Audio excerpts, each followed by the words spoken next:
Guys അപ്പോൾ നമ്മുടെ തിരുവാതിര ഇങ്ങ് ഓടി എത്തിയിട്ടുണ്ട്. ഭയങ്കര ഹാപ്പിയാണ്. അതുപോലെ തന്നെ സൈഡിൽ കൂടെ സങ്കടപ്പെടുത്താനായിട്ട് എക്സാമും കടന്നു പോയിക്കൊണ്ടിരിക്കുകയാണ്. എന്നാലും സാരമില്ല, എന്തൊക്കെ ഉണ്ടെങ്കിലും നല്ല ഹാപ്പി ആയിട്ട് കൂളായിട്ട് നമ്മുടെ പ്രസൻറ്റ് ടൈം കൊണ്ടുപോകണം. ആ ഒരു പോളിസി കീപ്പ് ചെയ്യുന്ന ആളാട്ടോ ഞാൻ. അതുകൊണ്ട് തന്നെ ഞാൻ ഒന്നും ആലോചിച്ച് നിന്നില്ല. അതുപോലെ തന്നെ നമ്മുടെ ഒരു ബുക്ക് സെക്ഷനാണ് കേട്ടോ ആദ്യം കയറിയത്. ഈ ഒരു ബുക്ക് എനിക്ക് ഇഷ്ടപ്പെട്ടിട്ടുണ്ടായിരുന്നു. നിങ്ങൾ ആരെങ്കിലും വായിച്ചിട്ടുണ്ടെങ്കിൽ ജസ്റ്റ് ഒന്ന് കമൻറ്റ് ചെയ്യുക. പിന്നെ അവിടെയുള്ള അലുവിലുക്ക് പരിപാടികൾ ചെറുതായിട്ടൊക്കെ നടക്കുന്നേ ഉണ്ടായിരുന്നുള്ളൂ. എന്നാലും ഓൾമോസ്റ്റ് കാര്യങ്ങളും അവരെല്ലാം സെറ്റ് ചെയ്ത് വെച്ചിട്ടുണ്ട്. അതുപോലെ തന്നെ ഇങ്ങനെയുള്ള കുറച്ച് അലുവിലുക്ക് സാധനങ്ങളൊക്കെ നമ്മളെ ഈ ഒരു തിരുവാതിരയും അതുപോലെ തന്നെ ഈ ഉത്സവ പറമ്പിൽ മാത്രമേ കിട്ടത്തുള്ളൂ കേട്ടോ. അതുകൊണ്ട് അതിൽ നിന്ന് കുറച്ചൊക്കെ വാങ്ങിയിട്ടുണ്ടായിരുന്നു. പിന്നെ നമ്മൾ പ്രോഗ്രാം കാണാനാണ് ഗൈസ് വന്നത്. അതുകൊണ്ട് തന്നെ കുറച്ച് നേരം പ്രോഗ്രാമും കണ്ടു.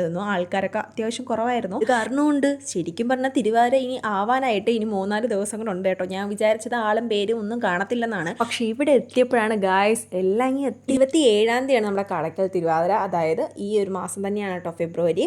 അപ്പോൾ പറ്റുന്ന എല്ലാവരും വരിക, എൻജോയ് ചെയ്യുക. അപ്പോൾ അത്രയൊക്കെ ഉള്ളൂ. Tata bye.